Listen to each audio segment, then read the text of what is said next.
Vamos continuar a trabalhar então com os nossos assuntos. Vou pedir para vocês abrirem no livro de Romanos.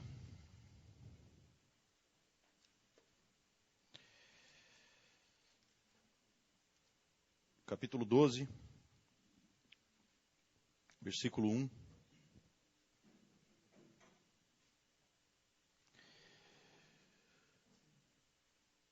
Rogo-vos, pois, irmãos, pelas misericórdias de Deus. Gente, vamos entender isso aqui, tá?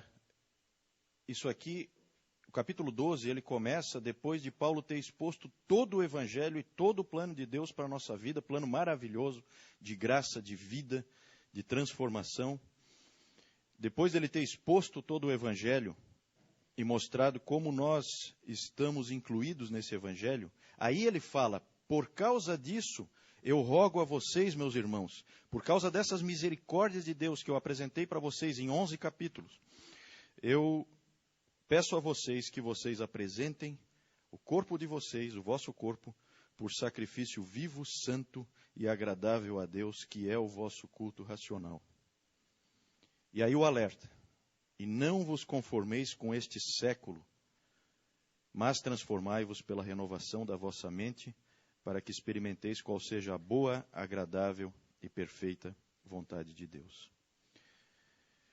Gente, qualquer carta, qualquer passagem da Bíblia que você pegar, você acaba caindo sempre nesses mesmos conceitos. Por que ele está alertando logo que ele fala para a gente viver, colocar nossos corpos, e os corpos aqui incluem o nosso cérebro, a nossa mente, é todo o nosso ser, né, que está contido no nosso corpo. Essa coisa de colocar a nossa vida, o nosso corpo no altar de Deus, que ele está colocando aqui, que é o nosso culto a Ele, corre o risco, por nós estarmos, aquilo que nós vimos ontem, por nós estarmos inseridos tão perto do mundo, tão próximo do mundo, a gente corre o risco de ser contaminado, de ser conformado pelo mundo. E ele está alertando aqui, não deixem isso acontecer. Não permitam que isso aconteça. Transformem-se sempre mais. E como que a gente busca a transformação? Pela renovação da nossa mente. Pensem nessas palavras. Não leiam assim, muito sem pensamento. Renovação. Sempre nova. A mente sempre nova. Ela vai sendo transformada por novos conceitos, por novas ideias, novos desafios, novas coisas que Deus coloca diante de você. É isso que a gente tem que ter em mente. Vamos lá. Ontem comecei com uma frase do Spurgeon. Hoje vou começar com uma frase de um fã do Spurgeon, né, o Mark Driscoll. Esse trecho é um trecho bastante forte, né? O Mark Driscoll trabalha com jovens afundados no pecado, que ele alcança para a glória de Deus. Então ele fala muito diretamente com eles, né? É ele que sempre dá bronca nos caras e diz para eles cortar o cabelo, fazer essa barba, tirar essa bermuda, põe uma roupa, arruma um emprego, né? Cria vergonha na tua cara. Isso ele fala de púlpito, né? Para eles, né? Então é mais ou menos isso aí que ele fala, né? Esse trecho aqui dele, inclusive o Lecrae, que é um rapper reformado, para vocês verem como a gente pode sim viver na cultura, né? Ele coloca na primeira música do disco excelente dele, cujo título é Rebelde, ele coloca trechos dessa pregação aí do Mark Driscoll. Exatamente esse trecho você encontra lá, né? O Mark Driscoll pregando. E aí ele fala da rebeldia, né? De você ser um rebelde. Então nós somos chamados a sermos rebeldes, num certo sentido, dentro de um mundo corrompido pelo pecado. Então ele fala assim, todo mundo está pecando, por isso não é mais rebelde pecar. Você é apenas um conformista se você está bêbado, pelado, andando por aí em uma motocicleta barulhenta, fumando cigarros, violando mandamentos e engravidando fora do casamento. Todo mundo fez isso. Isso está tão gasto. Se você realmente quer ser um rebelde, arrume um emprego, corte a grama de casa, leia sua Bíblia e fique calado. Porque ninguém está fazendo isso. Né? Muito bom, né? E ele vai largando as coisas assim, né? De maneira muito espontânea, ele prega sem notas, sem nada, né? Só da cabeça dele. É bem doido. Gente, ontem talvez vocês tenham ficado chocados, né, com o que eu trouxe para vocês. E aí vocês devem ter pensado isso aí, vocês devem ter me visto ali mais ou menos assim, né? Quem é esse cara? O que ele está fazendo aqui? Esse cara é maluco, né? Poxa vida, como é que nós fomos, né? Já teve gente pensando em trocar de igreja, né? Aliás, acho que tem menos gente hoje, né? É sintomático. Gente, deixa eu falar um pouquinho de mim, então. Eu sou um cara normal, tá? Eu gosto de quase todo tipo de filme, assisto tudo que é filme, principalmente filme de guerra. Acho que muito inspirador filme de guerra. Assisto séries de TV normalmente. Não assisto mais novelas, mas já assisti no passado, né? Acho que novela é intragável, não dá mais para assistir, né? Gosto de música popular de quase todo tipo, né? Sempre gostei de jogar videogame. Trabalho com computador porque eu fiz os meus primeiros videogames naquelas telinhas ridículas de antigamente. Games só em texto, né? Sou torcedor do Figueirense, né? Sofredor, né? Do Figueirense, certo? Gosto de arte, de fotografia, daquilo que é bonito, daquilo que é belo, entendeu? Eu queria dizer para vocês que, se vocês ficarem com a impressão de que eu vinha trazer uma mensagem para vocês aqui, para vocês saírem da cultura, eu gostaria que vocês lembrassem que foi um alerta que a gente fez de que nós não saíssemos da cultura, né? Essa não é uma opção para nós, certo? Aí é que está. É muito mais fácil você optar ou por se entregar completamente para a cultura ou sair completamente da cultura. Essas são as soluções fáceis, não dá trabalho nenhum, não precisa pensar. Só que Paulo nos convida a sermos transformados pela renovação da nossa mente. Nós temos que pensar, nós temos obrigação de pensar. Certo? Inclusive agora aí, quem está dormindo, você tem a obrigação de pensar agora comigo. Tá certo? Aí não dá para ver direito, né? E isso é um efeito, alguma coisa? Não? É o vento. Tá certo. Tá certo. Aí não dá para ver direito, né? E a ideia é que não dê para ver direito mesmo. Essa aí é uma foto de uma mata e aparece um caminho ali, certo? É que o J.I. Packer, num dos livros dele, ele faz uma descrição muito legal sobre como é a vida cristã e como nós somos o povo do livro, como nós somos guiados pelo livro. Então ele usa o Salmo 119, 105, lâmpada para os meus pés é a tua palavra e luz para os meus caminhos.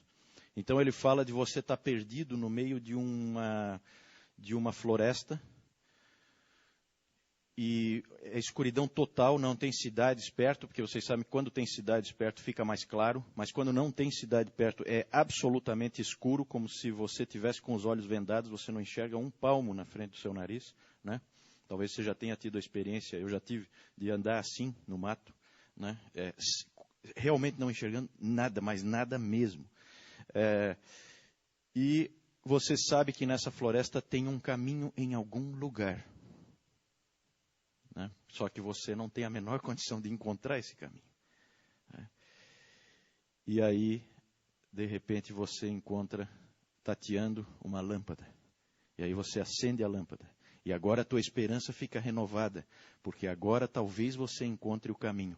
E aí você começa a procurar com a lâmpada e de repente você encontra o caminho.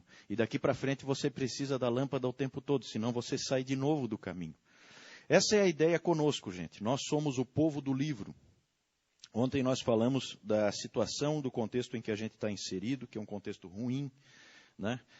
Estamos submetidos aí a todo tipo de mundanismo e que nos afeta também e que a gente precisa tomar cuidado, né? Nós vamos falar um pouquinho mais disso daqui a pouco. E o Valdir ontem perguntou, tá, mas como é que nós fazemos então? Qual é a solução? E o começo de tudo é nós entendermos que nós somos o povo do livro e que a palavra de Deus que vocês têm aí na mão é a lâmpada para os teus pés, é a luz para os teus caminhos. Às vezes a gente fica assim, mas como assim? Quer dizer que para todos os dilemas da minha vida, eu vou encontrar um versículo que diga, faz isso, faz aquilo? Não, não é nesse sentido. É diferente. É que você vai sendo trabalhado pela Bíblia. você vai sendo transformado, a tua mente vai sendo renovada, ela vai sendo transformada, isso vai fazer diferença no teu dia a dia, de maneiras às vezes imperceptíveis. A mão de Deus se move de maneira misteriosa. Às vezes a gente não sabe exatamente o que está acontecendo com a gente. A gente nem percebe direito o que está acontecendo. Então, o importante é isso. Se nós queremos ser cristãos de contracultura, transformados, renovados, não tem atalho. Nós temos que ser o povo do livro. Certo? E isso o Senhor deixa muito claro em 2 Timóteo 3, 16 e 17. Toda a Escritura é inspirada por Deus e útil para o ensino, para a repreensão, para a correção, para a educação na justiça, a fim de que o homem de Deus seja perfeito e perfeitamente habilitado para toda boa obra. Gente, eu sei que muitos de vocês conhecem esse texto, mas entendam tudo o que ele significa. Ele significa que você vai ser moldado pela palavra, para tudo, para toda a tua vida, para tudo que acontece. A palavra de Deus vai fazer você ser quem Deus quer que você seja. Ela é o instrumento, ela é o mecanismo que Deus criou para que isso aconteça. Não tem atalho, não tem outra maneira, nós somos o povo do livro.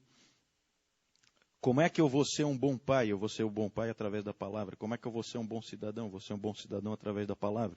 Como é que eu vou ser um bom marido, uma boa esposa? Através da palavra. Como é que eu vou ser um bom membro na minha igreja? Através da palavra. Ela vai me transformar. Ela vai me conformar. Ela vai me educar na justiça. Ela vai me corrigir quando eu estiver indo na direção errada. Ela vai me repreender quando eu preciso de repreensão. Ela vai me ensinar a viver. Jesus é o nosso mestre, ele é o rei, ele é o mestre, ele nos ensina a viver. Ele ensina tudo o que a gente precisa para viver. E isso ele faz através da sua palavra que ele colocou nas nossas mãos. É ele nos ensinando. Quando você lê a Bíblia, é Jesus te ensinando. Através do Espírito Santo que está te iluminando na caminhada através da palavra. Tá certo? Então nós somos moldados pela palavra. Eu sou muito grato a Deus pelo quanto Ele já me moldou na palavra. E eu vejo isso Ele fazendo na vida do John Piper, na vida do Kevin DeYoung, na vida do Mark Dever, na vida desses caras que estão lá em cima. Ele está fazendo exatamente a mesma coisa que Ele está fazendo comigo, que Ele está fazendo com você, que Ele quer fazer com você. Exatamente a mesma coisa. Você vai,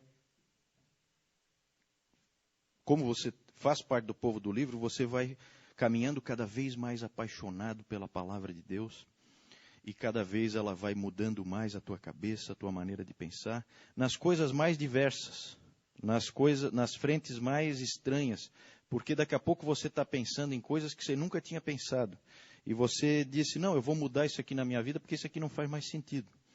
Esses dias eu estava lendo 1 Reis, vamos abrir ali, 1 Reis 2,19. Eu estava lendo 1 Reis e me marcou um trechinho, né? Isso eu quero só mostrar como exemplo para vocês, como a gente vai lendo a Bíblia e coisas vão marcando a gente. 1 Reis 2,19. Não são mandamentos, são percepções que a gente vai tendo quando a gente vai lendo a Bíblia e que vão ficando no nosso coração. Vejam lá, está falando de Batseba e do filho dela, Salomão. Foi, pois, Batseba ter com o rei Salomão para falar-lhe por Adonias. O rei se levantou a encontrar-se com ela e se inclinou diante dela. Então se assentou no seu trono e mandou pôr uma cadeira para sua mãe. E ela se assentou à sua mão direita. Que texto é esse? O que significa isso? O que isso tem para mim? Quando você está lendo isso, de repente Deus pega e faz um clique em você e fala assim, olha aqui, eu gosto disso. Olha o valor que o rei, o maior rei que já existiu em sabedoria, o homem mais sábio que havia no mundo se inclina diante da sua mãe. Ele é o rei. Manda pôr uma cadeira à direita dele, para ela, né? Aí você fica pensando, puxa vida, mas por que ele fez isso? E aí você lembra que Deus gosta que nós honremos o pai e a mãe. E aí você vê como um dos homens de Deus aplicou isso na sua vida, né? Até onde isso vai. E aquilo te marca. E aquilo faz você pensar assim, puxa vida, como eu preciso honrar minha mãe e meu pai, né? Deus gosta disso.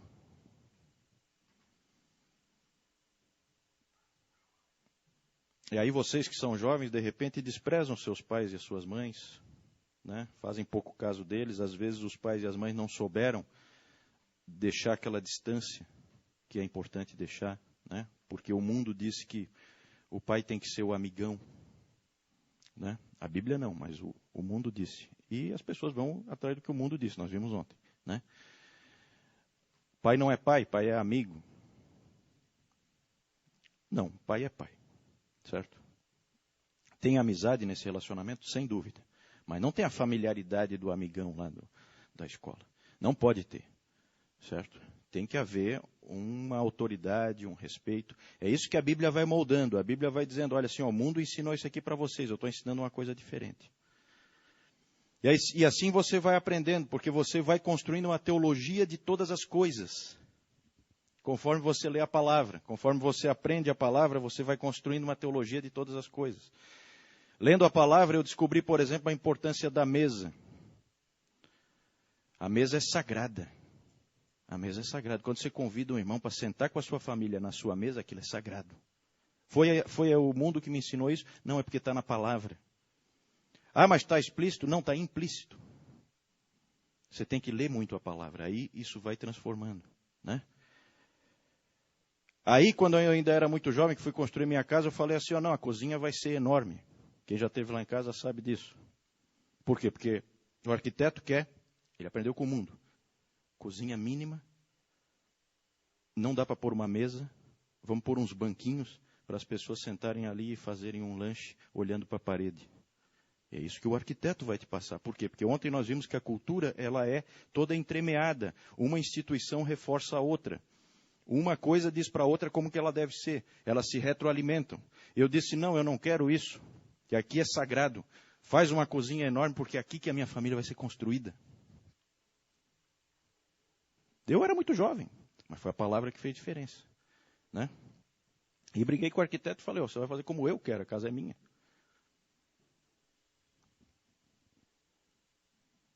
Sabe? Coisas, teologia de todas as coisas, gente. Né? De repente eu me toquei assim, não, eu não quero mais filhos, vou fazer uma vasectomia? Não, não vou fazer. Sabe por quê? Por causa do livro de Jó. Ele perdeu todos os filhos e depois Deus deu para ele novas filhas e tal. Ali que eu aprendi isso. É um mandamento? Não, não é um mandamento, mas para mim fez diferença. Então Deus disse para mim, não, eu não vou fazer.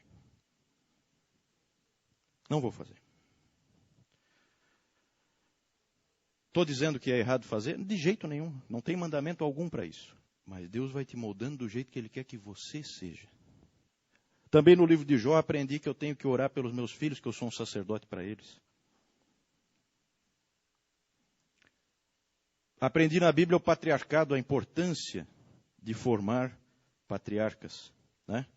E esses dias eu estava ouvindo o Albert Mohler entrevistando um professor da Universidade de Chicago que não é cristão, e ele dizendo que a única esperança para o mundo é o retorno do patriarcado, o que ele chama de soft patriarchy. O patriarcado soft, né? Leve, sem a parte negativa. Patriarcado positivo, de construção, né? Uma pessoa ímpia percebeu que a única solução para o mundo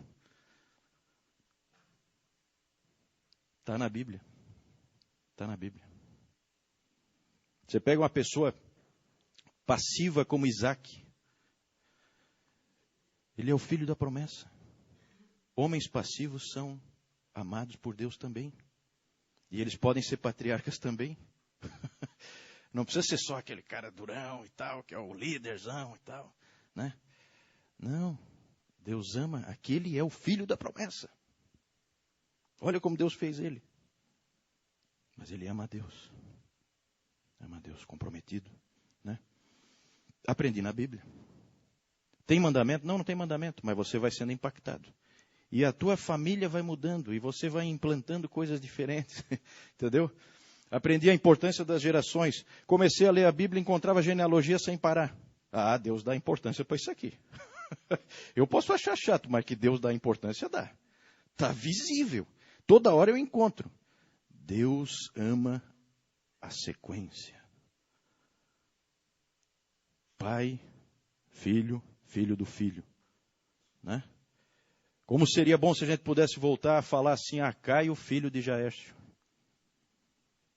A importância que isso dá. Como era antigamente, há um vínculo entre nós. Isso já muda a cabeça. Né? Na Bíblia eu aprendi que eu não posso economizar recursos ou gastar recursos para o meu prazer, porque tem uma geração que vem depois, eu preciso ajudá-la. Né? Ontem nós falamos aqui de um modelo de namoro que eu não vivi. Se vocês acharam que eu vivi aquele modelo de namoro, vocês estão enganados. Eu aprendi ali com o Kevin DeYoung no livro dele, acabei de ler.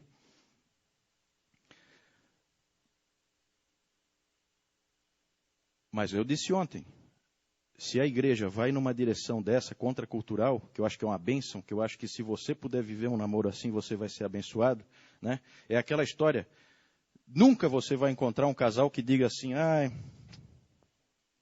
né? Depois de alguns anos aí de casamento, chega assim, pois é, eu e minha esposa, a gente devia ter ido mais longe na época do namoro. Ninguém se arrepende as pessoas se arrependem de ter ido muito longe. Ninguém se arrepende de não ter ido longe. Por quê? Porque você tem uma vida para curtir a sua esposa, né? Como fala lá em Provérbios. Corça de amores, gazela graciosa, que os seios dela sempre te saciem, né? Você tem uma vida pela frente para aprender isso, né? Lá, falando aqui de lua de mel, né? Ontem eu e a Priscila nós estávamos conversando, né? Tem lá o Deuteronômio 24, versículo 5. Recém-casado não vai para a guerra, vai ficar 1 ano em casa fazendo a sua esposa feliz. Aí você já aprende o quê? Que Deus acha que tem que ter um tempo para a integração do uma só carne. Né? Tem que ter um tempo aí de 1 ano. É mais ou menos o tempo que ele está dando. Né? Porque você pega um texto como esse e você diz assim, poxa, esse texto aqui não significa nada para nós. Significa. Mas não tem guerra, não tem nada. Vai mais fundo. Teologia. Quando a gente fala teologia, a gente está falando do estudo de Deus. Você, na verdade, você não está vendo o mandamento. Você está vendo Deus. Sabe? Você está vendo o que Ele valoriza. O que Ele gosta. O que Ele ama. E aí você ama o que Ele ama. Por isso que é uma teologia de todas as coisas. Tudo você vai pensando ali, né? A simplicidade, né? Nós seguimos um carpinteiro de Nazaré, né? Eu fiz a oração diante do Senhor, lá de Provérbios, finalzinho de Provérbios, né? Senhor, não me dá nem a riqueza nem a pobreza. E para mim é muito importante ter um coração simples, que não cobiça coisas, que não quer coisas, né? Nós vivemos em pleno consumismo, em que nós compramos coisas que nós não precisamos com um dinheiro que nós não temos. Não é isso? Essa é a cultura do consumismo. Eu não quero entrar nessa. Quero uma vida simples. Eu quero agradecer a Deus pelas pequenas coisas. Um chuveiro quente, um travesseiro onde eu reclino a cabeça, né? Agradecer pelas coisas simples. Um almoço em família. Né? Oportunidade de ter um retiro como esse aqui. Senhor, obrigado porque a gente teve a chance de estar aqui. Obrigado porque eu estou cansado hoje, mas está sendo bom estar aqui com esses irmãos que tu amas. Me ajuda a amá-los também cada vez mais. E assim vai, autoridades, a importância das autoridades, a importância de você fazer sempre o que é certo, né? Das pessoas rirem de você porque a tua empresa determina que você devolva o dinheiro da diária que você não gastou, e você é a única pessoa no Brasil que devolve, né? E as pessoas riem de você, né? Mas o Senhor inverte essas coisas. O Senhor faz com que você seja a pessoa que está bem, que está tranquila, que não tem problema nenhum, né? Importância da arte, você entender como Deus ama aquilo que é bonito, como Deus quer que as pessoas façam coisas bonitas. O primeiro homem que foi cheio do Espírito era um artista. Deus ama o que é belo. Deus fez coisas belas, né? Deus ama o que é bonito. O Francis Schaeffer, no livro dele, que ele fala sobre arte e a Bíblia, aí ele fala assim, né, de como Deus gosta da expressão artística. Ele mandou, para fazer o templo, para fazer o tabernáculo, ele mandou pintar romãs azuis. Romã é vermelha, não existe romã azul. Ele mandou pintar uma romã azul. Então, quando você vê o artista lá fazendo uma coisa meio doida e tal, né, na imaginação dele, na criatividade dele, aquilo ali não necessariamente é ruim. Deus mandou colocar leões, pintar leões no templo. Colocar na bacia, assim, colocar bois sustentando todos de ouro. Deus ama o belo, a arte, né? A música. As vestimentas, né? A importância, né, de você se vestir adequadamente em cada situação, aprender da modéstia. A importância do amigo, né? Ali você aprende que você, não importa o que o Facebook diz, você não tem 300 amigos, né? Quem tem muitos amigos sai perdendo, mas há amigo mais chegado que um irmão. Está lá em Provérbios, né? Um amigo mais chegado que um irmão, né? Quem tem muitos amigos sai perdendo. Até é estranho, é contracultural falar isso aí, né? O maior loser, o maior perdedor lá do Facebook é o cara que tem mais amigos, segundo a Bíblia, né? Isso é contra a cultura. Né? Porque o que ele fez para ter aquela numeração, né? Deve ser um vazio total esse sujeito, né? Então o lugar do lazer, né? Poxa, isso aí eu aprendi com os puritanos, né? As pessoas pensam que os puritanos não tinham lazer. O puritano era o único que sabia o que é lazer. Lazer é o descanso. Lazer é o descanso do guerreiro. Né? É o repouso dele depois da luta. Certo? Como eu gosto de chegar depois de um dia difícil, fiz um monte de coisa ao longo do dia e tal, né? Vou agora jogar uma partidinha de FIFA. Né? Leva 10 minutos. Agora vale. Agora é bom. Agora tem o seu lugar. Por quê? Porque eu estou descansando das coisas úteis que eu fiz durante o dia. Como é que é no mundo? Tomara que eu consiga aí. Tem gente que quer sofrer acidente para poder se aposentar por invalidez, que é para poder ficar no lazer o tempo todo e alguém pagar salário todo mês para o sujeito sem ele trabalhar, né? Essa pessoa vai para o remédio. Pode ter certeza. Não foi o plano de Deus. Não foi o plano de Deus. Não é assim que a gente foi construído. Nós fomos construídos para sermos úteis, para servirmos, certo? É bom o lazer? É excelente o lazer. É uma maravilha, né? E às vezes tem aquele lazer que é melhor ainda, né? Quando você vai pegar um feriado e fazer um retiro como esse aqui. Ou quando você vai aproveitar um dia que você tem livre e você tem um tempo com a família, né? Ou com outras famílias. Ou que você vai visitar seus pais, ou um irmão, né? Tudo isso aí a gente aprende na Bíblia e tudo isso aí vai acontecendo sozinho, você não faz esforço. Não é isso que você está estudando, entendeu? Isso aí é efeito colateral. É efeito colateral. Daqui a pouco você está diferente, mas não porque você fez um estudo sobre a mesa. Eu não fiz estudo nenhum. É que eu fui sendo afetado, sem querer, pelo contato com a palavra. Quanto mais contato, mais afetado você é, né? Você quer isso? Queira isso para a sua vida. Queira isso para a sua vida. Queira ser afetado. Queira ser transformado. Deus sabe o que Ele quer fazer? Ele quer que você seja moldado pela palavra. Estão vendo lá uma figurinha dos puritanos? Puritanos sabiam isso. Vocês aqui no grupo de jovens estão estudando os puritanos, né? Eu tenho certeza que os puritanos nunca se estudariam, né? Mas talvez a coisa mais importante que vocês têm que extrair dos puritanos é a atitude deles. Eles viveram isso aí. Eles eram homens da palavra. Então eu vou na palavra, eu vou deixando a palavra me controla, não o contrário. Né? O que a gente faz muito é, eu controlo a palavra. Vou ler um salmo, aí eu vou lá e abro naquele mesmo salmo que eu sempre abro e tal. Eu estou controlando a palavra, eu não estou sendo controlado por ela. Deixa a palavra te controlar, deixa a palavra te moldar. É isso que os puritanos viveram, por isso que eles foram os gigantes que eles foram. Só lembrando aqui um pouco do reino. Né? Nós estamos inseridos na continuação do reino.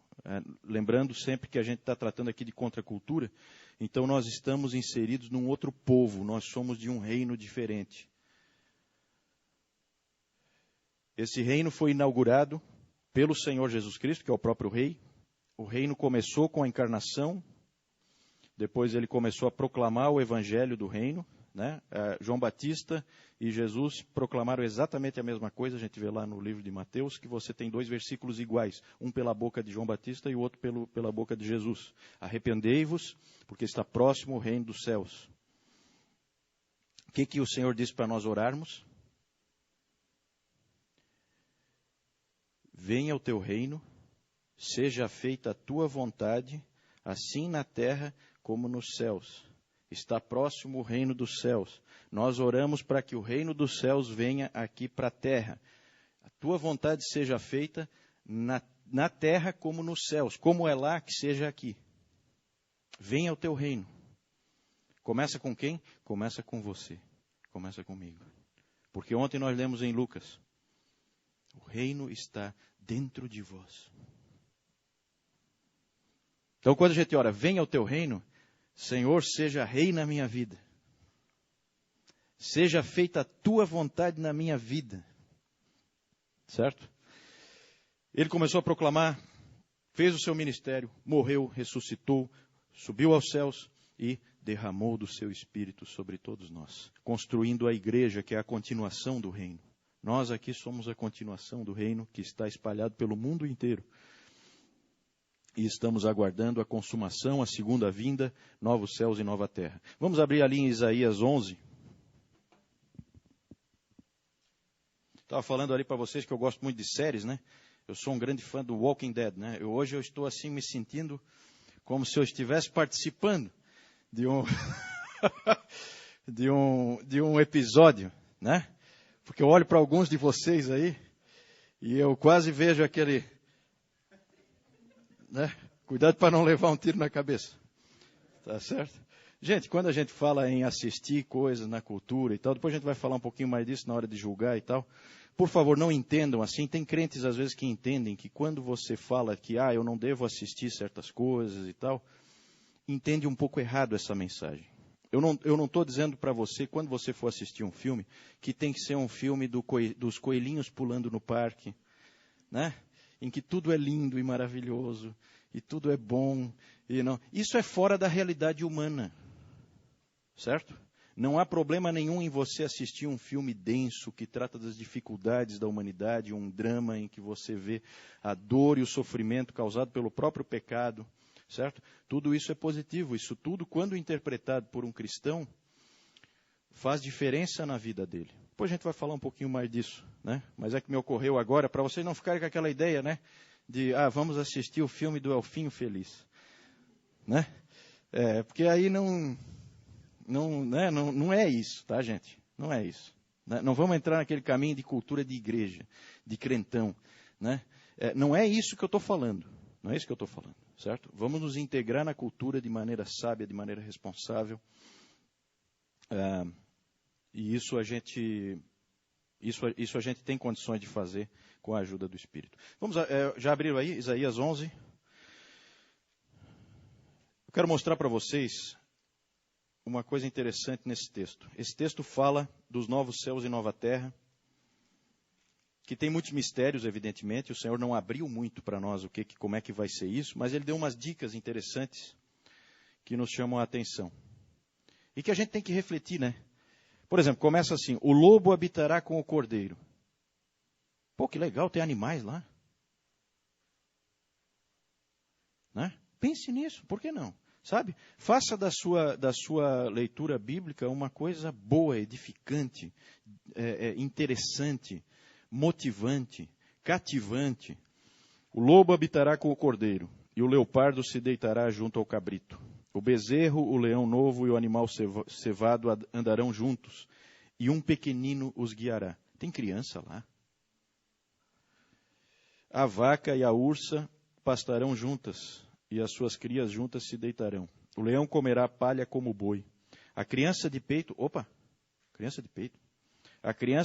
brincará sobre a toca da áspide, e o já desmamado meterá a mão na cova do basilisco. Não se fará mal nem dano algum em todo o meu santo monte, porque a terra se encherá do conhecimento do Senhor, como as águas cobrem o mar. Perceberam o quadro? Perceberam o resumo que o profeta faz aqui? Não se fará mal nem dano algum em todo o meu santo monte. Não há mal mais. Nenhum mal. Por quê? Porque está todo mundo cumprindo a lei? Não. Porque a terra se encherá do conhecimento do Senhor. Toda a vida é teológica. Porque eu conheço a Deus, eu não faço isso. Porque eu amo a Ele. Eu o conheço. Eu sei que Ele não gosta disso. Eu sei que o meu pai não. Isso aqui não. Né? Não importa as dificuldades que eu tenho no meu casamento. Eu não vou me separar da minha esposa. Eu vou lutar até o fim. Porque eu sei que Deus quer que eu lute. Né? Santificação, irmãos, não é um passeio no parque. As metáforas bíblicas são de um atleta que tem que treinar para ser o primeiro colocado. De um guerreiro que tem que lutar com unhas e dentes contra inimigos extremamente poderosos, dominadores deste mundo tenebroso. Essas são as ilustrações. É suor, é lágrima, é sangue. É isso que você tem que ver. É assim que a gente cresce. Certo? Toda a vida é teológica. Quando todos conhecerem o Senhor, por que a gente estuda a Bíblia? Para descobrir regrinhas ou coisas desse tipo? Não, para conhecer a Deus. Na segunda vinda, na nova terra, no santo monte, não há mal algum. Por quê? Porque todos me conhecem. Nosso problema é falta de conhecimento de Deus. A gente vive errado porque a gente não conhece a Deus. E não tem como conhecer a Deus sem a palavra de Deus. Gente, a ideia do reino está pela Bíblia inteira. Né? Quem está estudando lá Mateus, lá comigo, lá em casa, já percebeu isso.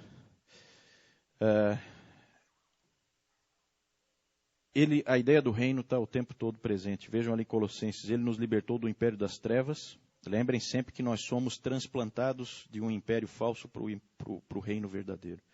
Ele nos libertou do império das trevas e nos transportou para o reino do Filho do seu amor, no qual temos a redenção, a remissão dos pecados. Nos transportou para o reino do Filho do seu amor. Deus Pai nos pegou, nos escolheu, e Ele nos colocou dentro do reino que é do Filho dele, em que o Filho é rei. O preço para que nós fôssemos comprados foi o sangue de Jesus. O livro do Tullian Tchividjian é uma tradução assim, né? Vou tentar fazer uma tradução. O título é Fora de Moda. Fora de moda. A igreja é uma coisa fora de moda e tem que ser. Lembram de ontem da frase do Spurgeon? E ele insiste muito que num lema, né? O Tullian é um sujeito que faz muitas frases de efeito, assim. Ele é um excelente frasista. E ele fala, uma que ele usa o tempo todo no livro é: contra o mundo pelo mundo. A maior bênção que nós fazemos para o mundo é sermos contra ele. Né? É não irmos nos caminhos dele. É dizermos para ele, ó, há uma lâmpada, há um caminho. Nós estamos nele. Você quer vir? Você está num rumo de destruição e você sabe disso. Mas é que você é como aquele viciado em crack que ama o crack, apesar do crack destruí-lo. Você é igual àquele viciado. Né? Você continua ali dentro, se revirando num caminho que vai te destruir. E nós somos a esperança. Nós somos a única esperança para o mundo. Certo? Nós somos o sal e a luz. Cristãos fazem diferença no mundo sendo diferentes dele, não sendo iguais. Quantas vezes você já ouviu que a gente tem que contextualizar, que nós temos que ser semelhantes ao mundo para poder alcançar, para poder influenciar? Isso aí não funciona. Não funciona. Inclusive, você não vai ser um evangelista enquanto você não for diferente. Por quê? Porque você sente até vergonha de falar que tem alguma diferença na sua vida, porque você nessa hora percebe que você é igual a outra pessoa. Você não tem nada para oferecer. Né? Você não tem nada para oferecer. E aí você recolhe, porque você... Né? Na verdade, nós só vamos ser missionários e evangelistas no nosso dia a dia quando nós formos diferentes. Isso é importantíssimo. Nós temos que ser transformados e não tem atalho. É luta. Temos que usar os meios de graça. São eles que nos transformam. Nós temos que nos imergir na palavra, deixar a palavra nos transformar. Esse foi o segredo do sucesso desses sujeitos aí que vocês têm nos crachás de vocês. Cada um deles. Né? Não tem mistério. Não é segredo nenhum, na verdade. Eles foram grandes homens e mulheres de Deus porque eles se imergiram na palavra. Em oração. Como é que está a sua vida de oração? Qual é o nível de comunhão que você tem com o Senhor? Ah, pois é que às vezes eu não tenho tempo. Como é que não tem tempo? Você não estava jogando o joguinho não sei qual ontem à noite? Você não postou não sei o que lá no Facebook? Como é que você não tem tempo? Não entendi. Ah, você tem prioridades invertidas, é isso que você quer dizer? Ah, agora eu entendi. Tempo todo mundo tem igual, 24 horas por dia, 7 dias por semana. Prioridades invertidas, esse é o teu problema, entendi. Agora ficou claro. Né? Para de mentir, né? Mentir é pecado, certo? Não tem tempo é mentira, certo? Ah, mas eu não consigo, eu acabo me enredando, acabo não achando tempo para orar, não acho tempo para ler a palavra e tal, né? Ótimo, vou te dar uma dica que ninguém quer. Você quer contracultura? Ó, o tema não fui eu que defini, foram vocês, certo? Você quer contracultura? Está lá, ó, jejum. Não existe mais, né? Quem está lá fazendo o curso de Mateus viu que já apareceu 2 vezes. Uma vez Jesus fazendo e outra ele recomendando. E nós só estamos no capítulo 5. Né? Eu não tenho tempo. Fique uma refeição sem fazer uma refeição. Está aí o seu tempo. E jejum não precisa ser de comida. Senhor, hoje eu não vou ligar o computador.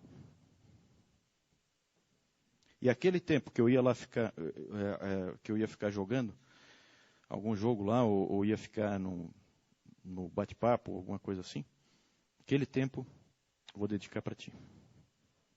Que fácil! Que fácil! É difícil isso? Facílimo! Puxa, mas ainda assim eu tenho dificuldade. Isso diz muito sobre você. Aprenda. Lembram ontem que a gente falou daquela coisinha, daquela piadinha que tinha no filme do Indiana Jones? Lembra daquele episódio? Quando você riu, você tinha que ter aprendido alguma coisa. Porque tem algum problema dentro do teu coração, né? Eu quero ficar longe daquelas comédias que denigrem o ser humano. Não porque eu não acho engraçado, mas porque eu acho. Entenderam? Isso diz muito sobre o meu coração. Isso mostra que aquele negócio ali vai fazer mal para mim. Por quê? Porque vai alimentar uma coisa que já está ali. Por isso que eu não quero. Não porque tem uma lei ou uma regra. Não, isso aqui eu não quero porque o meu coração já está mal nessa área. Ele já está prejudicado, né? Já tem ali um começo de um infarto naquele pedaço do meu coração, né? Então eu não posso colocar agora mais colesterol aqui, que aí vai entupir de uma vez, né? Recomendo jejum, né? Perceberam que acabou? Por que vocês acham que acabou? Porque a água começou a entrar no barco. O que nós vimos ontem? Como é que é a nossa cultura? Cultura do prazer e do entretenimento. Sabe quando que a cultura do prazer e do entretenimento vai permitir? O Deus, vamos falar em Deus, vamos falar em idolatria. Sabe quando que o Deus do prazer e do entretenimento vai permitir jejum? Nunca. Esse é o maior sacrilégio que existe contra ele. Jejum é o maior absurdo que alguém poderia fazer contra o Deus entretenimento. Né? Como o A.W. Tozer chamou o grande Deus entretenimento. Né? Ainda bem que o Senhor levou ele para a glória antes, porque se ele visse para onde que a igreja foi. Jejum acabou. Isso diz muito sobre a igreja. Isso diz muito sobre cada um de nós. Outro meio de graça à igreja. Gente, não perca nenhuma oportunidade que a igreja te der de ter contato com a palavra de Deus. Nenhuma. Graças a Deus que vocês estão aqui. Nunca desanimem, nunca desistam. Ah, mas eu não entendi nada que você falou. Ótimo! Ótimo! Isso significa que você vai continuar vindo. Porque justamente porque você não entendeu, você vai ter que vir de novo, porque alguém vai ter que te explicar mais esmiuçado. Que bom que você não entendeu. Mas você está incomodado, você vê que aí é o caminho, você está sendo mudado por Deus para dizer, não, eu quero ir por aqui. O Senhor me ajuda. Espero que esse seja o efeito sobre você desse retiro, das coisas que a gente está pensando aqui juntos, né? Ah, mas tem muita coisa que eu não concordo. Ótimo, que bom, então você vai vir aqui e nós vamos discutir a respeito. Eu acho excelente, né? Eu só estou aqui porque eu discordei do padre e nós conversamos um tempão, eu e o padre. Graças a Deus, que bom que foi lá discutir com o padre, né? O padre não sabia responder nenhuma das minhas perguntas, eu fui embora. Graças a Deus. Que bom. Opa. Aí. Vamos pegar uns textos da palavra agora rapidinho. Esse aí a gente vai passar bem rápido, apesar de ser um pouco longo. Mas eu tinha que sacar esse texto aí para vocês verem o nível de contracultura que a Bíblia apresenta. Eu ontem estava comentando com a Priscila que Efésios 5 é um capítulo que ele é uma tristeza, esse capítulo. Sabe por quê? Porque ele é, acho que o único capítulo da Bíblia que começa no versículo 23. Né? Todo mundo vai direto para ele.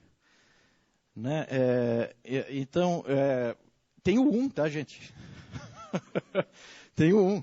Na verdade, o 1 é a base de tudo. Na verdade, Paulo começa todo esse trecho em que ele fala do casamento, dos filhos e tal. Ele começa com aquela frase ali: sede, pois, imitadores de Deus como filhos amados. Tudo que vem depois é o desdobramento disso aí. Imitadores de Deus. Sejam como eu. Certo? Por isso que eu falei antes para vocês, na Bíblia a gente conhece a Deus. É o conhecimento de Deus que a gente tem ali. Sede, pois, imitadores de Deus como filhos amados e andai em amor. Nosso estilo de vida é amor. Amor a Deus e ao próximo.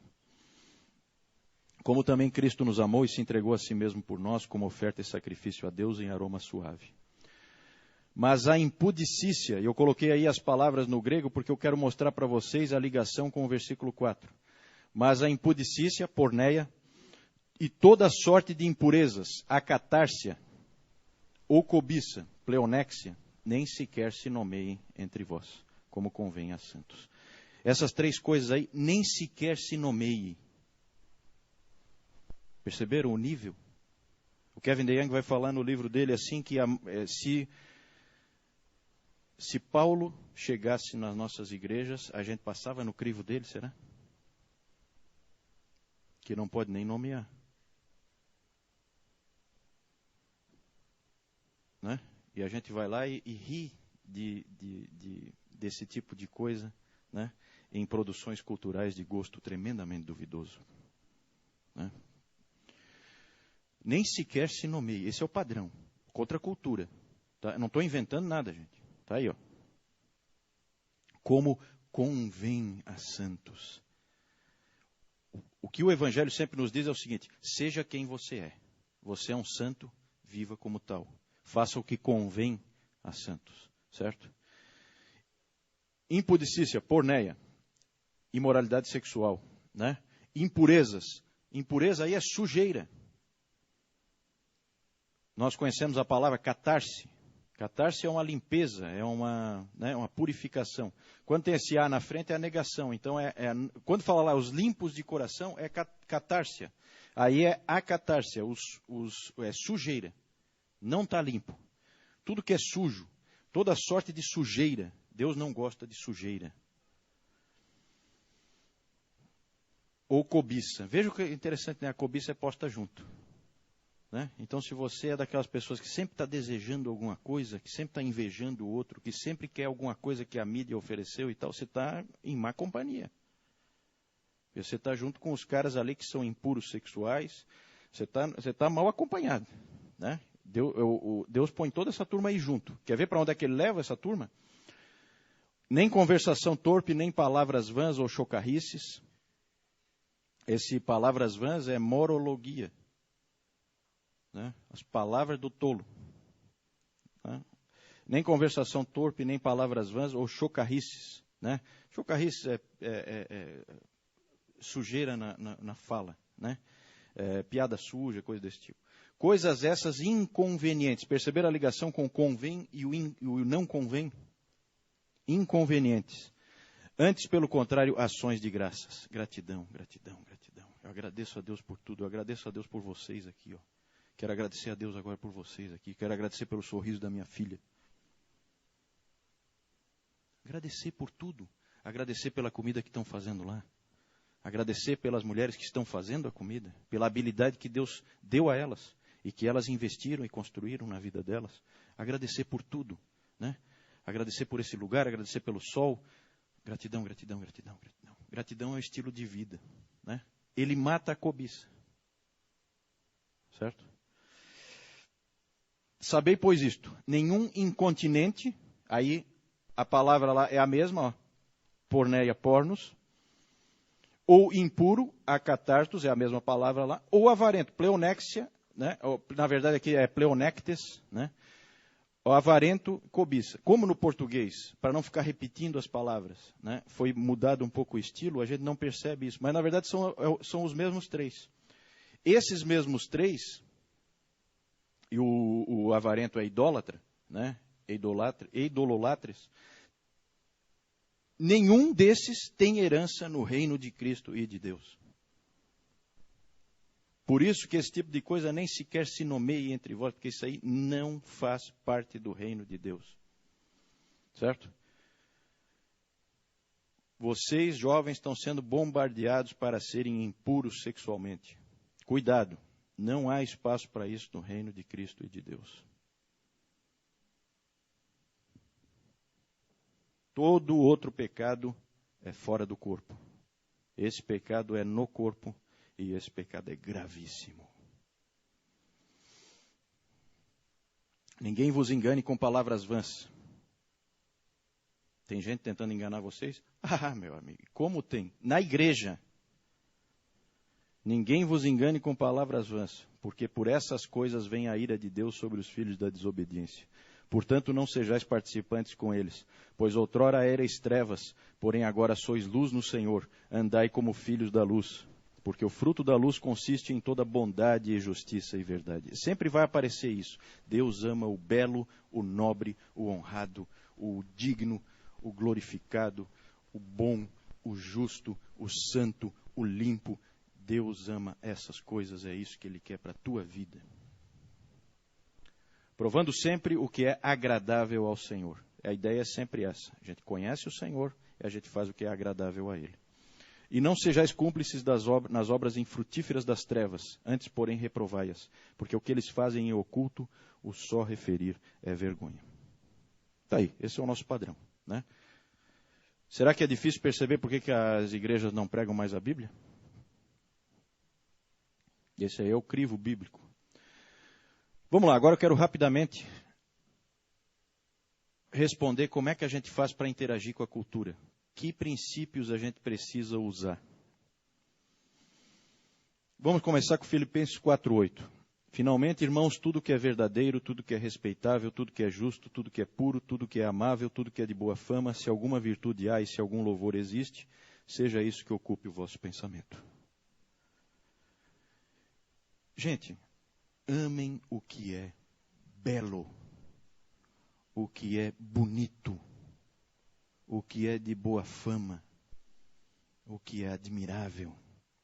Amem isso, busquem isso, invistam a sua vida nisso.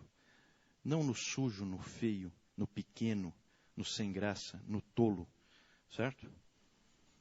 Esse é o ponto de partida. É uma escolha de cada um de nós. Eu quero ser, me marcou muito uma vez que John Piper estava falando para solteiros, e aí ele foi falar sobre pornografia, e aí ele falou assim, não, quando eu ainda era jovem, e fui exposto a esse tipo de tentação, eu cheguei diante de Deus e disse o seguinte, não é isso que eu quero para a minha vida, eu quero alguma coisa melhor. Qual foi a regrinha que ele seguiu? Regrinha nenhuma. Ele se valorizou a si mesmo como criado à imagem e semelhança de Deus e redimido em Cristo. Ele se cuidou. Ele foi um mordomo. Ele entendeu que ele não é dele. Ele entendeu que ele é do Senhor. Não é isso que eu quero para mim.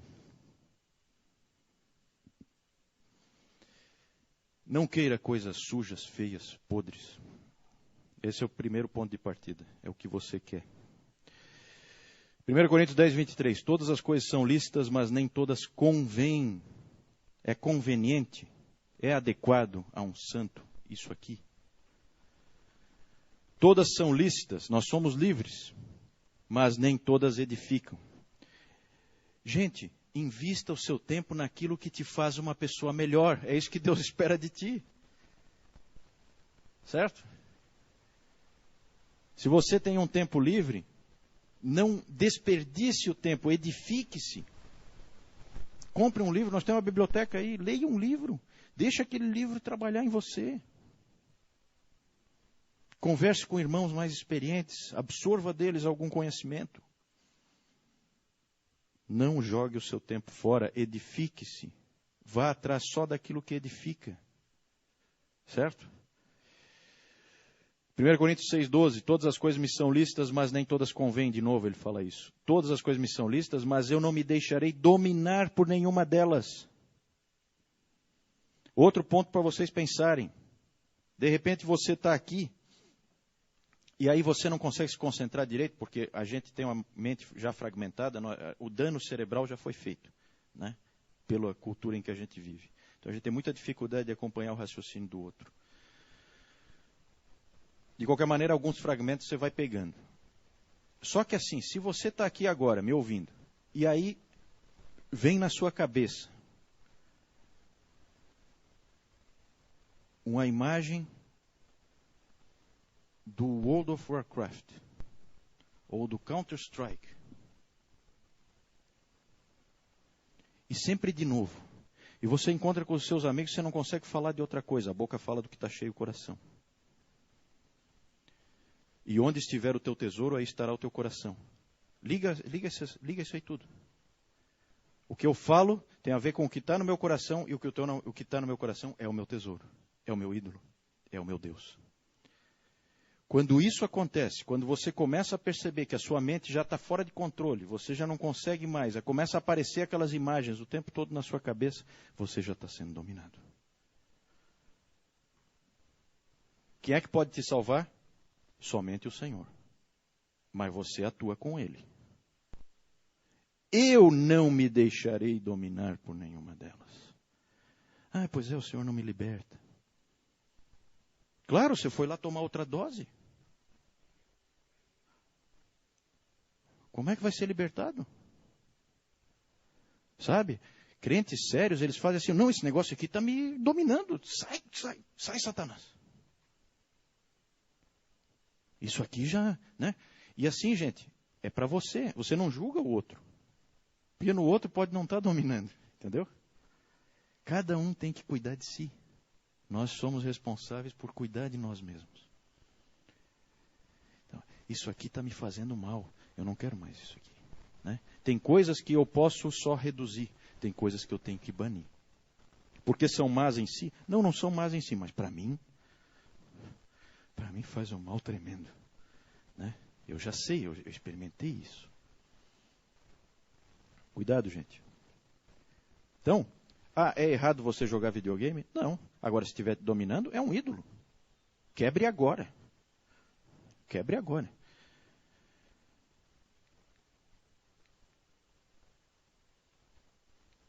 Opa, passou. Aí. Quero chamar a atenção de vocês para uma palavra: sobriedade. Nós temos que resgatar. E vigilância, também temos que resgatar. Essas duas aí estão banidas também das igrejas. Né? Vejam aí o texto de 1 Tessalonicenses 5, 6 a 8. Assim, pois, não durmamos como os demais. O mundo está dormindo ou não está dormindo? Está dormindo. Está num sono profundo. Zumbis. Não durmamos como os demais. Pelo contrário, vigiemos e sejamos sóbrios. Ora, os que dormem, dormem de noite. E os que se embriagam, estão se embriagando o mundo? Com certeza. E não é só álcool aí que está implícito aí. Na verdade, vai muito mais coisas que estão tomando a mente das pessoas. Os que se embriagam é de noite que se embriagam. Nós, porém, que somos do dia, sejamos sóbrios, revestindo-nos da couraça da fé e do amor e tomando como capacete a esperança da salvação. O que é esse sóbrio aí? Moderado. Moderado. É errado eu assistir um filme com a minha família? Claro que não. É errado eu passar o sábado inteiro assistindo 7 filmes que eu peguei na locadora? Opa, aí vamos conversar. Alguma coisa está errada. Tem sobriedade ali? Não, ali tem intoxicação. Pense no álcool. É a mesma coisa. A Bíblia não fala diretamente contra a bebida, mas ela alerta. Isso aqui é perigoso. Isso aqui, dependendo de um certo nível, intoxicação. Não é só com o álcool, é com tudo. Tudo tem que ser feito com moderação. Os puritanos foram mestres nisso aí. Eles eram moderados, eles entenderam o que é sobriedade. Né? Por isso, gente, que é muito importante que você coloque limites às coisas que você faz em termos de diversão, entretenimento. Porque senão você morre nisso aqui. Né? E é muito importante que os pais ajudem os filhos. Por quê? Porque o plano de Deus é esse. Os muito jovens, eles não têm condições de se administrarem a si mesmos. Eu não posso deixar a Aninha, por exemplo, fazer tudo o que ela quiser. Vocês acham que ela vai fazer sempre coisas sábias? Vocês acham que ela vai sempre fazer escolhas corretas? Só que parece que a gente não entende que isso aí continua até o amadurecimento. Né? E a gente compra muito a coisa do mundo, né? Depois de uma certa idade ali, deixa fazer o que quiser. Mas ainda é muito jovem, não tem sabedoria. Então nós temos que sim colocar trancas nos nossos computadores, colocar limites de horário no uso de certas coisas. Né? Então o videogame tem que ter tempo sim. Né? Por quê? Porque é lei? Não, porque a gente quer ajudar o nosso filho. Porque senão ele vai ser intoxicado. E depois ele vai ser dominado. E depois aquilo vai ser um Deus na vida dele. Né? Os pais têm que ajudar. É missão deles. Missão. Tem que ajudar os filhos. Né? Para que depois os filhos já inconscientemente vivam da maneira correta. Porque meu pai me ensinou, minha mãe me ensinou a viver com sabedoria. Né? E hoje não. Hoje tem que dar liberdade. Porque eles querem. Né? Começou com aquele negócio lá das crianças mandarem nos adultos. Né? Porque eu quero. E daí que você quer? Né? Você não manda aqui. Certo? Autoridade, gente, precisa ser resgatada. Vejam lá a ligação entre sobriedade e o entendimento, a inteligência. Por isso, cingindo o vosso entendimento, sede sóbrios e esperai inteiramente na graça que vos está sendo trazidas na revelação de Jesus Cristo. 1 Pedro 5,8, sede sóbrios e vigilantes. Perceberam a ligação entre sobriedade e vigilância? Vejam lá, vigiemos e sóbrios lá em 1 Tessalonicenses e aqui 1 Pedro, outro apóstolo. Sede sóbrios e vigilantes, ligação. Né? É um olho atento aqui, ó. Eu vigio isso que eu estou fazendo. Que aqui tem perigo. Né? Aquele negócio que nós vimos ali daqueles seminaristas assistindo o Indiana Jones, né? Um estava vigilante. Um. Só que assim, ó, hoje o Kevin DeYoung, isso aí foi lá em 80 e poucos. Hoje o Kevin DeYoung é pastor sênior de uma igreja importante, conferencista, importantíssimo, uma jovem liderança que vai substituir as grandes lideranças que nós temos aí dos mais velhos, com certeza, né? E ele lembra desse episódio. Quem fez diferença na vida das pessoas foi aquele cara. Que foi, na hora foi o chato, mas ele que fez a diferença. Por último, portanto, vede prudentemente como andais, não como nécios, e sim como sábios, remindo o tempo, porque os dias são maus.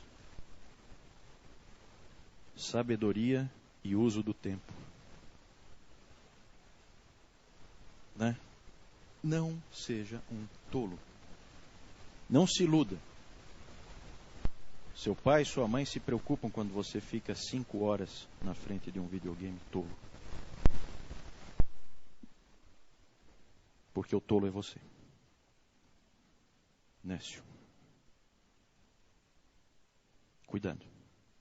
De novo, não estou falando contra o videogame. Eu jogo videogame. 10 minutos. 5 horas não é sobriedade.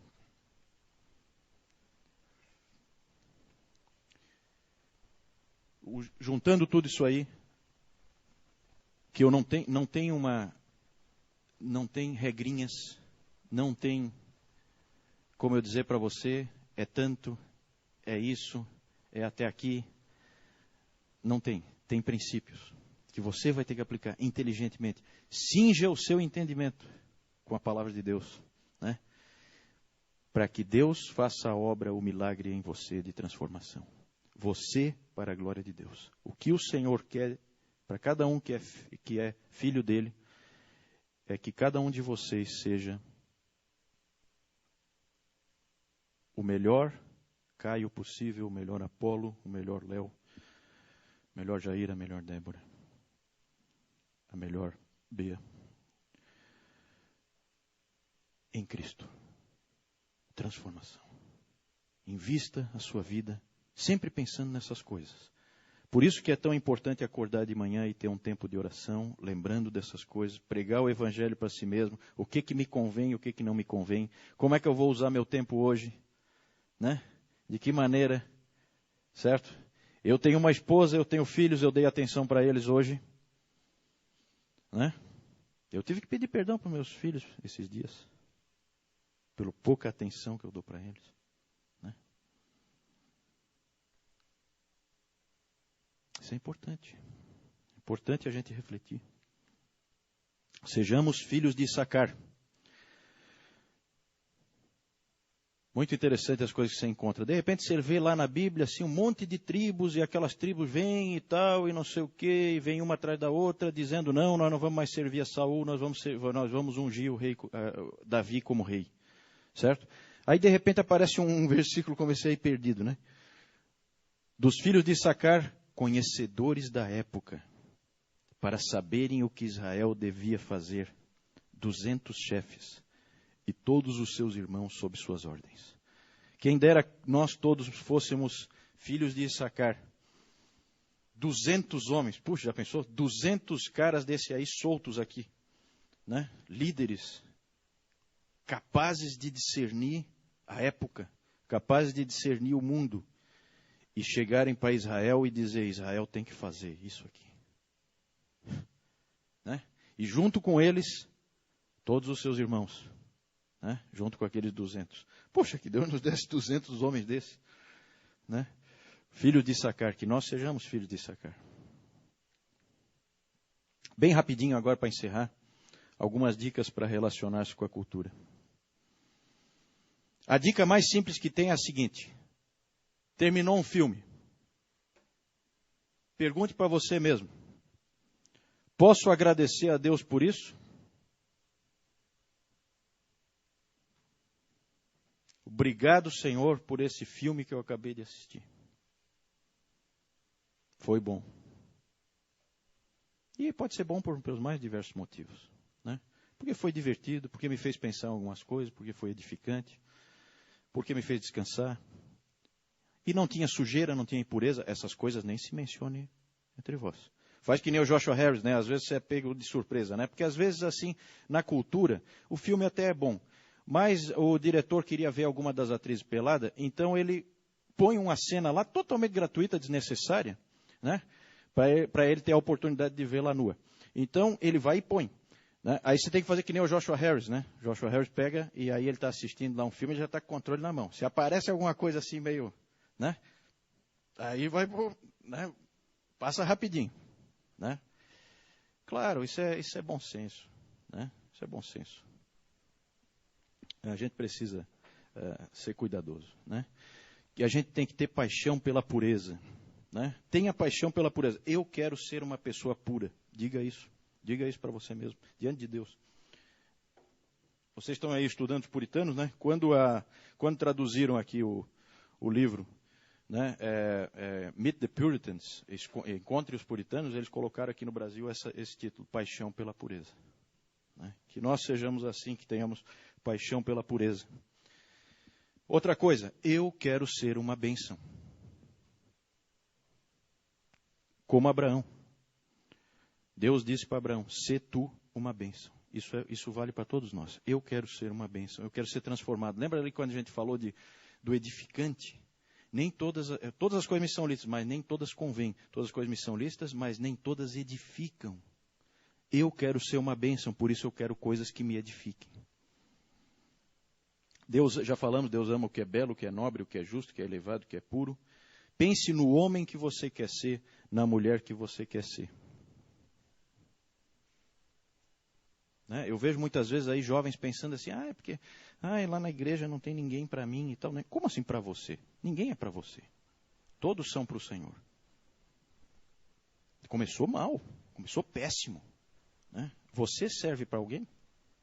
Deixa eu inverter a pergunta. Né? E sejamos cada vez mais seletivos. Gente, ao longo da vida de vocês, comecem a fazer escolhas, sabe? Eu não preciso ver todos os filmes. Cada filme aí que vem com, esse filme agora é o máximo, não sei o quê. Você já viu? Você já viu esse filme? Por quê? Porque é sempre a mesma coisa. Né? Os filmes, eles têm uns 4 ou 5 padrões, são todos iguais. Né? Muda o cenário, mudam os atores, mas é o mesmo filme. Você já viu esse filme? Né? No fim é só entretenimento, não acrescenta muito. Então, aos poucos, vá substituindo, seja cada vez mais seletivo. Coloque na sua vida coisas melhores. Né? Vá substituindo, vá colocando coisas cada vez melhores. Acho que isso é importante. Né? Não vou ler aí, mas contra a cultura, para encerrar, contra a cultura é santidade. Contra a cultura é ser sal e luz. Contracultura é sermos luzeiros no mundo, como fala aqui em Filipenses 2, 14 e 16. Né? Filhos de Deus inculpáveis no meio de uma geração pervertida e corrupta. No meio da geração pervertida e corrupta. Né? Vamos aprender com Daniel como é que a gente tem um chefe ímpio. Né? Vamos aprender como é que a gente se integra num governo ímpio, né? Se a gente trabalha num lugar. Com Daniel, com Neemias. Certo? Nabucodonosor gostava de Daniel. Ele não era crente, mas ele gostava de Daniel. Né? Então essas coisas assim são, sabe, a gente tem que aprender ali. Quero encerrar. Essa foto aí é de um momento parecido com esse que vocês estão tendo aí agora. Né? Eu queria dizer para vocês que o nosso Pai nos ama e Ele cuida de nós. Quando eu cheguei nessa igreja, a igreja era extremamente pequena, tinha quantas? Umas 7 ou 8 meninas, nenhum rapaz. Pouquíssimas famílias.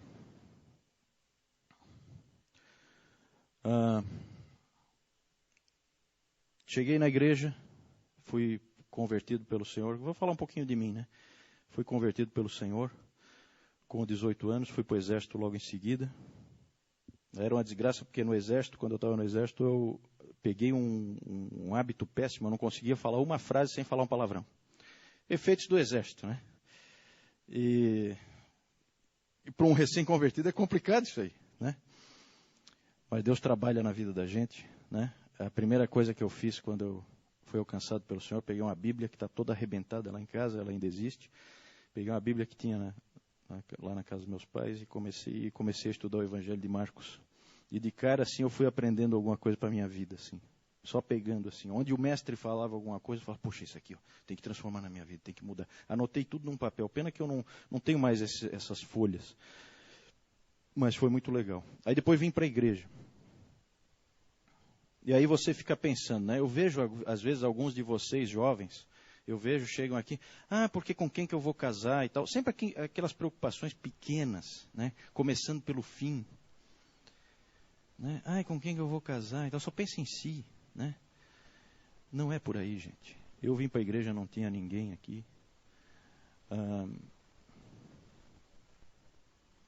Você chega confiando no Senhor, né? Confiando. E aí você fala assim, poxa, mas aqui não tem ninguém, como é que eu vou achar um amigo aqui? Daqui a pouco apareceu meu amigo ali, ó.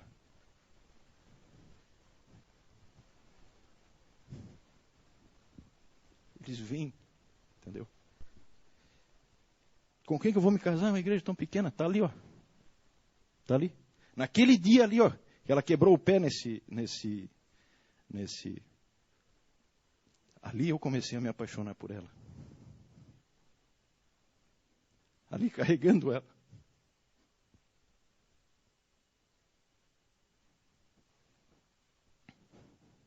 Ou sei que tá. Tira a mão daí, rapaz. Estão vendo ali o Seik, ó, faz parte da minha história também aqui. Isso aí é em 89. Em 90 nós começamos a namorar. Né?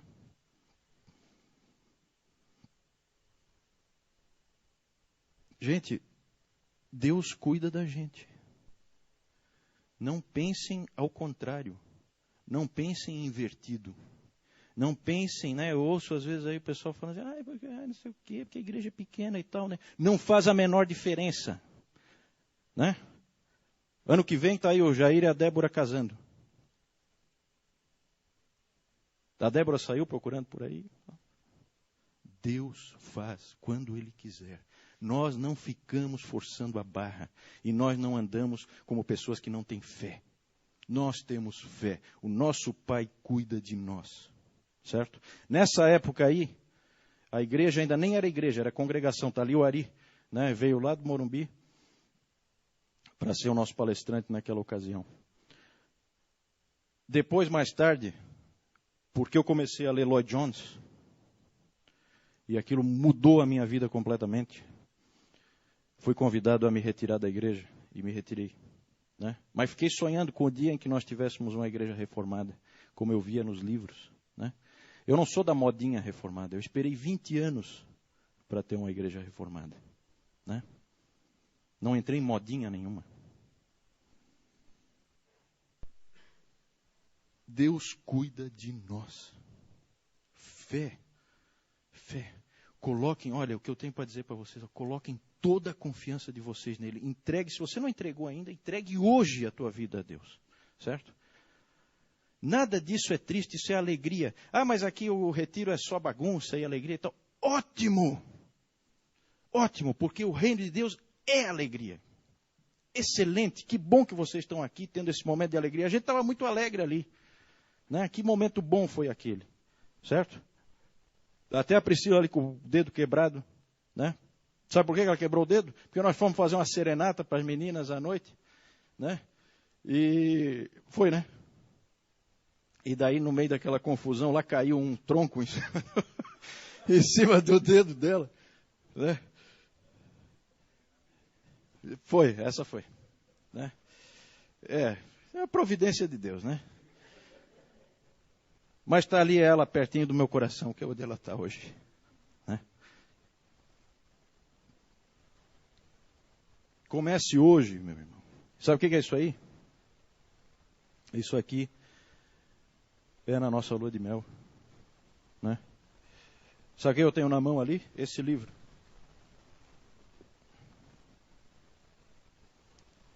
Que a gente estava lendo. Antes ainda de casar. Né? Já está no final ali, ó. Está vendo? Está vendo a página que a gente está? Já está quase no final. Você pega aqui, tem uma dedicatória aqui, ó. Dela para mim. Foi ela que comprou, me deu de presente. Né? É assim que a gente cresce investindo em coisas boas. Né? Vai ter medo de um livro desse? Isso aí é uma bênção.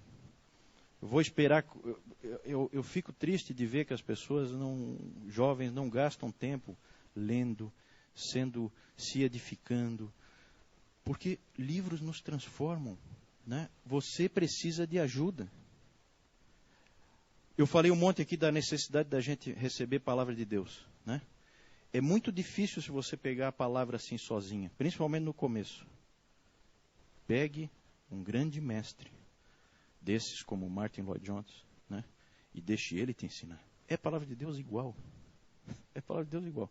Ele vai te ensinar na palavra. Certo? Aproveite as oportunidades da igreja. Né? Mas queira uma vida excelente que Deus tem para você. Certo? Excelente, mesmo que coisas ruins aconteçam, porque eu só mostrei coisa boa. Né? Pode acontecer coisa ruim? Claro que sim. Né? É fácil você ter a sua filha em convulsão nos braços, como eu tive? Não é fácil.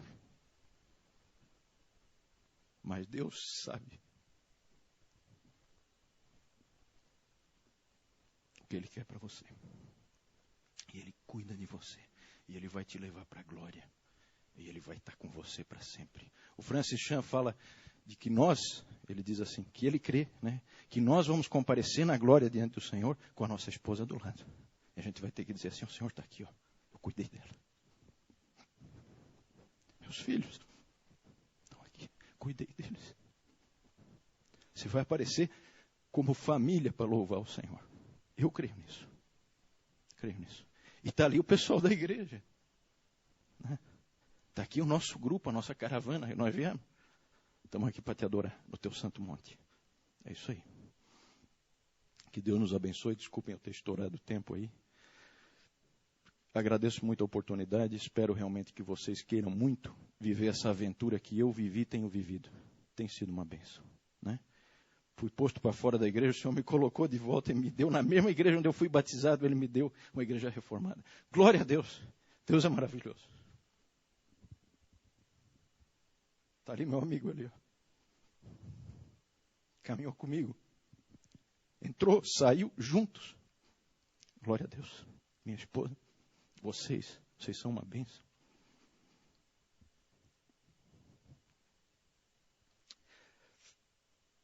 Alegria, gente. Alegria do Senhor é a nossa força. Alegrai-vos sempre no Senhor. Outra vez digo, alegrai-vos. Vamos orar. Senhor, nós te agradecemos por esse momento que a gente teve. A gente se emociona um pouco. Mas eu te agradeço, Senhor, porque esses jovens são preciosos. Eu te agradeço porque cada um deles foi criado à tua imagem e semelhança. Eles são, cada um deles, especiais.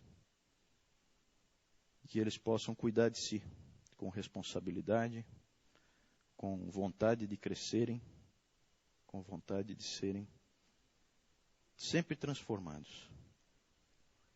Que a gente possa se entregar completamente nas tuas mãos, Senhor. Se algum desses jovens ainda não entregou o seu coração completamente a ti, Senhor, que tu amoleças o coração agora, abras os olhos, porque tu tens uma vida tão boa para cada um de nós, e a vida que o mundo tem para oferecer é tão pobre, tão suja, tão pequena, tão sem glória, sem arte, sem vida, que cada um desses jovens possa escolher o caminho melhor. Que tu estejas mexendo no coração de cada um, que em meio às brincadeiras, cada um possa ter um coração muito agradecido de estar aqui, porque não existe acaso, cada pessoa que está aqui porque tu quiseste que estivesse. Eu te louvo e agradeço, porque a gente pode fazer essa reflexão, e porque tu nos dás da tua sabedoria para que a gente saiba viver. Perdoa-nos por falharmos tantas vezes. Obrigado porque não somos condenados, porque não é pelos nossos acertos ou erros que nós somos aceitos por ti, nós somos aceitos por ti pelo sangue de Jesus. E é nesse mesmo poder do sangue de Jesus derramado em nosso favor e do Espírito Santo habitando em nós que a gente te pede que tu operes a transformação contínua em cada um de nós. Te louvo e te agradeço. E peço que tu estejas com esses irmãos queridos no restante das atividades, e te louvo e agradeço muito por todos os que se envolveram na organização, porque é precioso o que eles fizeram, é precioso gerar essa oportunidade quando poderiam estar pensando em si, nas suas coisas, cada um deles aqui integrando com esses jovens, que os jovens possam também agradecer por cada um que trabalhou por eles. É isso que nós te pedimos, agradecidos, obrigado pela tua bênção em nossas vidas, nós oramos em nome do Senhor Jesus Cristo. Amém. Nós oramos em nome do Senhor Jesus Cristo. Amém. Nós oramos em nome do Senhor Jesus Cristo. Amém. Nós oramos em nome do Senhor Jesus Cristo. Amém. Nós oramos em nome do Senhor Jesus Cristo. Amém. Nós oramos em nome do Senhor Jesus Cristo. Amém. Nós oramos em nome do Senhor Jesus Cristo. Amém. Nós oramos em nome do Senhor Jesus Cristo. Amém. Nós oramos em nome do Senhor Jesus Cristo. Amém. Nós oramos em nome